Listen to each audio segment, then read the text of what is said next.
كما ينبغي لجلال وجهك وعظيم سلطانك، وأشهد أن لا إله إلا الله وحده لا شريك له، وأشهد أن محمدا عبده ورسوله صفيه من خلقه وخليله، بلغ الرسالة وأدى الأمانة ونصح الأمة وكشف الله به الغمة وجاهد في سبيل ربه حتى أتاه اليقين. اللهم اجزه عنا وعن والدينا وعن الإسلام والمسلمين خير ما جازيت به نبيا عن قومه ورسولا عن أمته. اللهم احينا على سنته وتوفنا على ملته وأوردنا حوضه واسقنا من يده الشريفة شربة هنيئة لا نظمأ بعدها أبدا. ثم أما بعد. My dear respected brothers and sisters, continue inshallah today topic of betrayal in history of Muslims, and we also remind our brothers and sisters of the ayah in Surah Al-Anfal, يا أيها الذين آمنوا لا تخونوا الله والرسول وتخونوا أماناتكم وأنتم تعلمون. Oh, you have believed, do not betray Allah and the Messenger or betray your trusts while you know what you are doing is betrayal of trust, and you know the consequences of the betrayal. We mentioned last week some examples of these betrayals and traitors who sold their own countries, their own people, and cooperated with their enemies.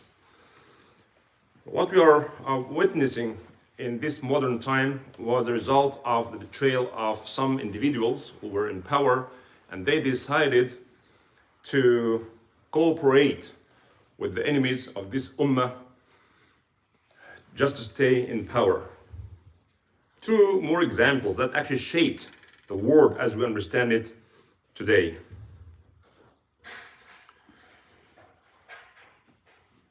The Ottoman Empire was able, in the time of Muhammad IV, Sultan Muhammad IV, who was young, and the prime minister who was running the Ottoman Empire, Mustafa Pasha. And long story, I'll just summarize it. Actually, he actually went to the city of Vienna in Austria, and that was the gate of Europe. And the question was not whether Vienna will fall on the hands of the Ottomans or not. It's just a matter of when. 160,000 Turkish soldiers, including 40,000 under Murad Kuray. Murad Kuray was one of the Mongols who converted to Islam, and he was leading 40,000, an army of 40,000. And their main responsibility was to make sure that no further European, Polish, and Hungarian and German come to aid Vienna. And these 40,000 under Murad were actually responsible to secure a bridge called Innsbruck Bridge, the only bridge that leads any armies to Vienna. And because Murad Kuray did not like Mustafa Pasha, because he thought of himself as a greater leader, and he did not like to work under Mustafa Pasha. And the kings of Europe at that time were asking, so what's after Vienna? After Vienna was Paris and London, and Portugal was already there. So imagine if this did happen, the Ottomans were able to be the victorious side in this war, Vienna battle. And everybody knew that Vienna cannot, resist for so long. It's a matter of weeks. They run out of supply, and then the Ottomans will get in. It was a historic moment that changed the shape of the world as we understand it now. Thanks to the betrayal of Murad Kuray, who actually sent to the Polish army, telling them that you can come freely from this side, I'm not going to resist. Although Mustafa Pasha told him, if you have to destroy the bridge, do it. If this is the only way to stop any aid that comes to Vienna. Because he was so envious of Mustafa Pasha and he considered this success is a huge success and it will establish his authority even more, and he wanted him to fail. So Murad Quray, remember this name. If it was not for him, maybe Europe now would have been a Muslim country, a Muslim continent.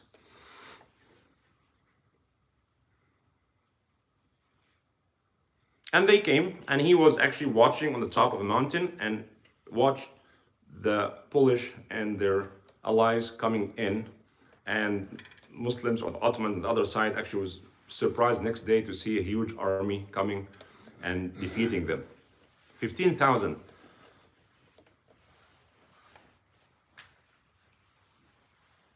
Soldiers of the Ottoman Empire actually died, and 10,000 been taken as prisoners of war, thanks to the betrayal of Murad Quray.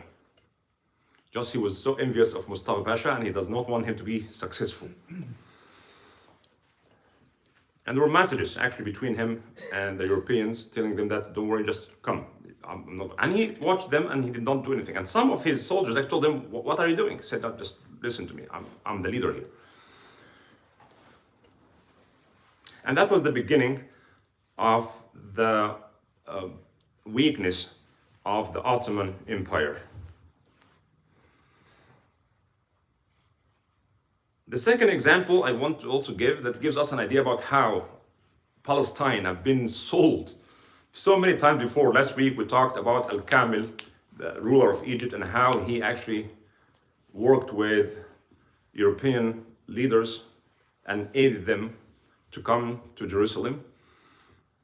And today I just want to talk about another important name. His grandchildren are still ruling some Arab and Muslim countries. World War I started 1914.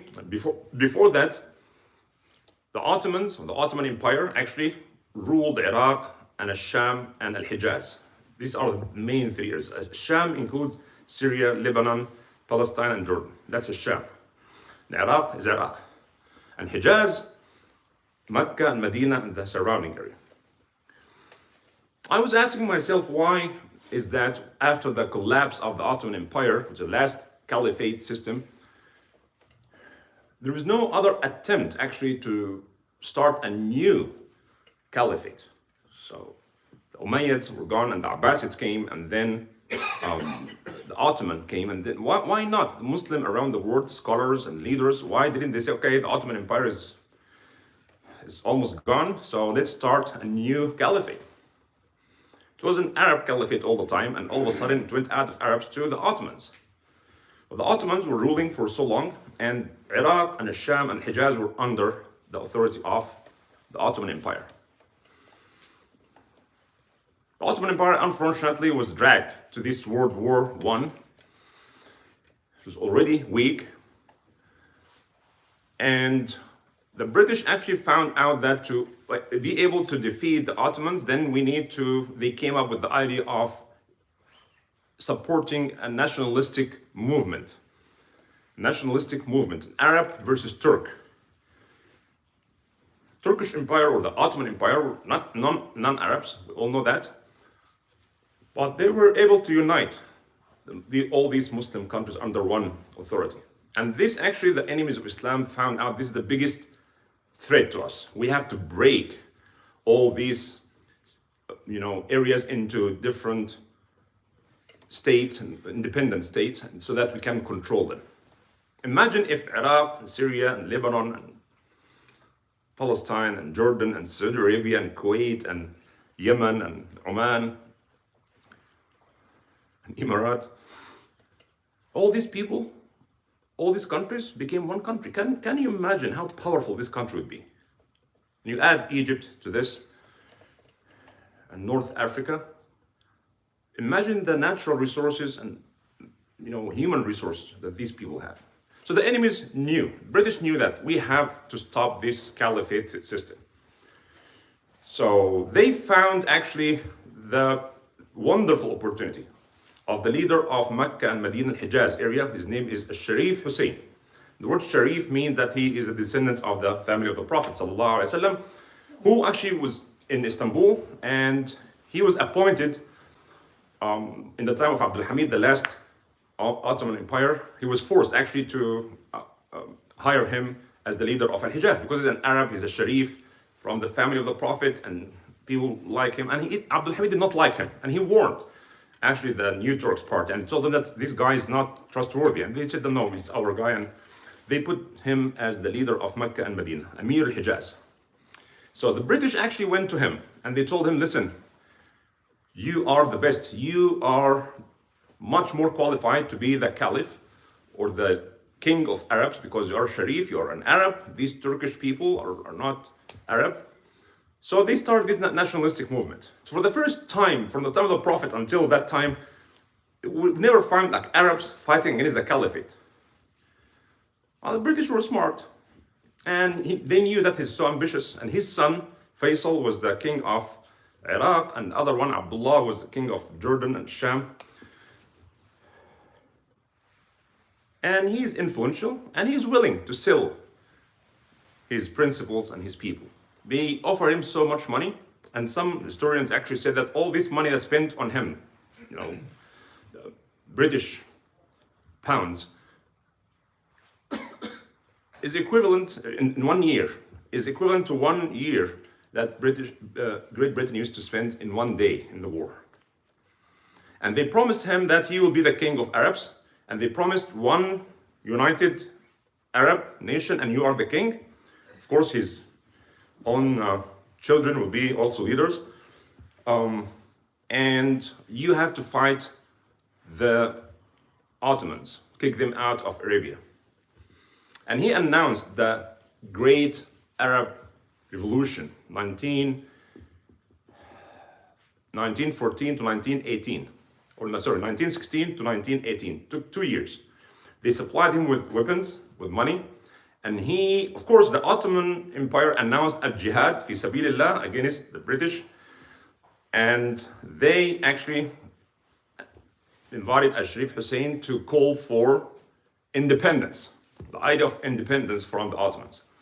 And they were able to recruit people, and they were able to get the Ottomans out of Iraq and Al-Hijaz. They used to, with the gardens of Mecca and Medina and the Prophet's Masjid and the Masjid of Al-Haram, they were out, and they were able to actually kick them also out and kill many Turkish from the Aqaba port, very important strategic, and the British actually had access to this area through their ships. And they kicked them out of Sham as well. They kept fighting on behalf of the British Empire. In 1916, although they promised him independence, one Arab nation, you are the king. 1916, actually, secretly, the Sykes-Picot Agreement was made between Britain and France. The two ministers of foreign affairs. Sykes, the last name of the British minister, and Picot is the last name of the minister of France. So it's known until today as Sykes-Picot. Now we start, those who were born after Sykes-Picot did not know how it looked like before. And before and after is totally different worlds. Now we have Jordan with certain, boundaries, and Lebanon and Syria and Iraq, and these, borders are being shifted from time to time in Saudi Arabia and all these, Egypt, the modern state, as you want. The main goal is not to have another caliphate or not to have united Arabs. So Sykes-Picot was actually made secretly, and the Russians actually leaked this to Sharif Hussein. So Sharif Hussein saw this and said, what is this? He said, no, that's not true. That's a lie. You are the king.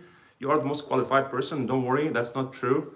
But this is exactly what it was. Sykes-Picot actually what divided Arab nations. So they told him one thing and they were doing something totally different. And when they were victorious after the World War I, they want to get rid of him because they don't want one united Arab nation. We don't want that. And Sykes-Picot actually distributed the country between France and Britain. So Syria, be taken, part of Lebanon would be taken by the French, and the British would take Egypt, Palestine. And 1917, what happened? Anybody remembers what happened in 1917? The Balfour Declaration, that establishing or giving the Zionist Palestine. And all this is happening under the watch of the deceived, naive Sharif Hussein, who fought against the Ottomans on behalf of the British, and they will receive salaries. And actually, the messages between McMahon, the British ruler of Egypt at that time, and Sharif Hussein are archived. And how much exactly that the British will pay him and pay his son Faisal and his other son Abdullah and others. Actually, they talk about rice and coffee and sugar, how many bags that the British will supply them with. Again, it's just peanuts comparing to what the British are spending in one day in the war. And when they were victorious, they tried to get rid of him.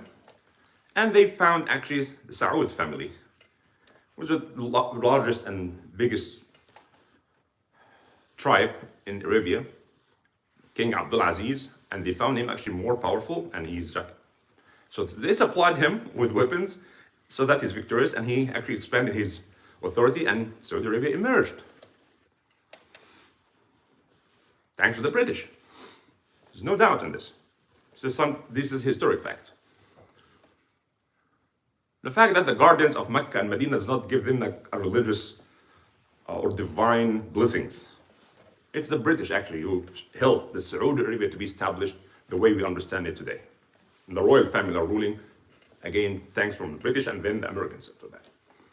Sharif Hussein was sent out to Cyprus, and they kept his son Abdullah in Jordan. His grandson is ruling now, Jordan. They were kicked out of Iraq, and British actually ruled most of these areas, including Palestine. 1917, the British actually left Palestine and gave it to the Zionists. Sharif Hussein got very sick and was growing old, so they let him go back to Amman, Jordan, and he died there. His son was the king of Jordan, and now his grandson is ruling.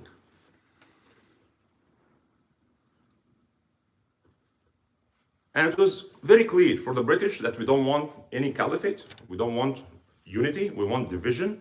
And they're still dividing. Sudan now, as you know, is divided into North Sudan and South Sudan, Yemen also. And God knows what will happen to Iraq now. And Iraq, there are so many ideas that Iraq should be occupied, broken, because Iraq is a huge power. Fertile land, oil, a lot of people, genius. And Iraq was the capital of intellectual work in the world. And same thing, Syria was the caliphate, the place of caliphate. Egypt, very powerful place. So all these countries must be weakened. And the rulers of these countries must be 100% loyal to the superpowers. It was Britain and France then, now it is the United States. A French historian actually was speaking about how the Arab leaders today are competing with one another to please America and Israel. Not only they are doing nothing. Doing nothing is a big crime. To see the Palestinians being, massacred on a daily basis, die out of hunger, and doing nothing is a betrayal. Not only doing nothing, but aiding the occupation, giving them money and weapons and food. I think the word betrayal is not enough to express what's happening now. So these countries that we call today Egypt and Jordan and Lebanon, and this division happened in 1916, Sykes-Picot, and still going on. And every country, we are part of the United Nations, and we have to respect international law. We cannot do anything about it. Or sorry.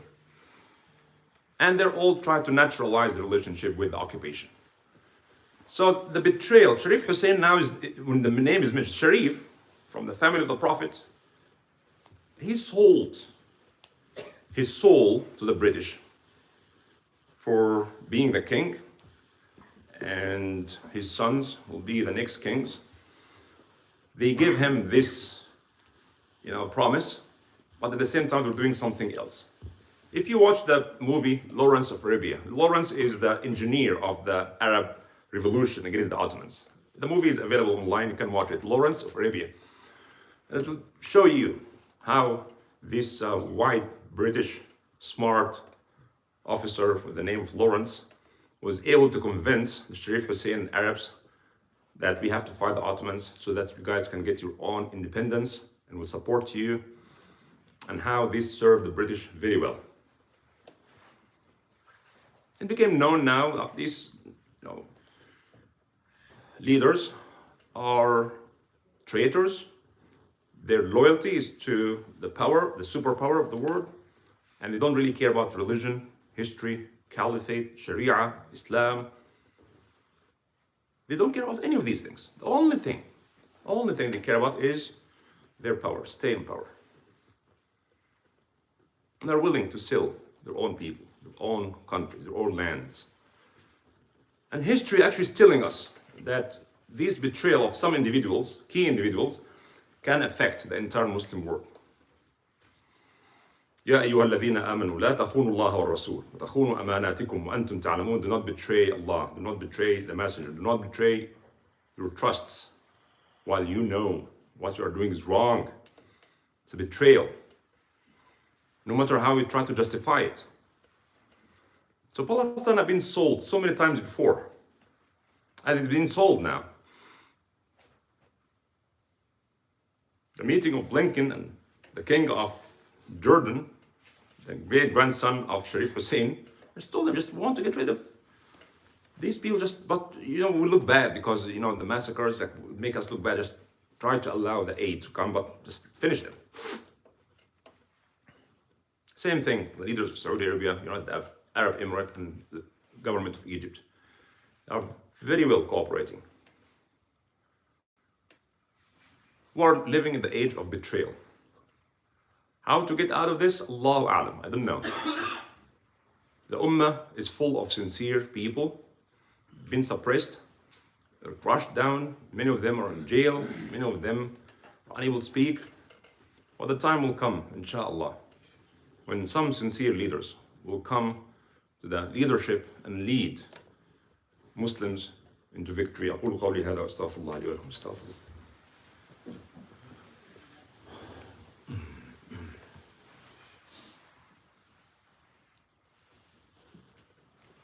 الحمد لله رب العالمين والصلاة والسلام على أشرف الخلق والمرسلين سيدنا محمد وعلى آله وأصحابه أجمعين. إن الله وملائكته يصلون على النبي يا أيها الذين آمنوا صلوا عليه وسلموا تسليما. اللهم صل على محمد وعلى آل محمد كما صليت على إبراهيم وعلى آل إبراهيم وبارك على محمد وعلى آل محمد كما باركت على إبراهيم وعلى آل إبراهيم في العالمين إنك حميد مجيد. عباد الله اتقوا الله وأطيعوه إن الله يأمر بالعدل والإحسان وإيتاء ذي القربى وينهى عن الفحشاء والمنكر والبغي يعظكم لعلكم تذكرون. اللهم إنا نسألك الهدى والتقى والعفاف والغنى. اللهم إنا نسألك رزقا طيبا وعملا متقبلا. اللهم أصلح لنا ديننا الذي هو عصمة أمرنا وأصلح لنا دنيانا التي فيها معاشنا وأصلح لنا آخرتنا التي إليها معادنا. اللهم اجعل الحياة زيادة لنا في كل خير واجعل الموت راحة لنا من كل شر. يا حي يا قيوم برحمتك نستغيث. يا حي يا قيوم برحمتك نستغيث. يا حي يا قيوم برحمتك نستغيث. أصلح لنا يا رب شأننا كله ولا تكلنا إلى أنفسنا طرفة عين ولا إلى أحد من الناس يا رب العالمين. اللهم انصر الإسلام وعز المسلمين. اللهم انصر دينك وكتابك وعبادك الصالحين. اللهم انصر من نصر دينك واجعلنا منهم واخذل من خذل دينك ولا تجعلنا منهم يا رب العالمين. وصلى الله على سيدنا محمد وعلى آله وصحبه وسلم. الصلاة. الله أكبر الله أكبر الله أكبر الله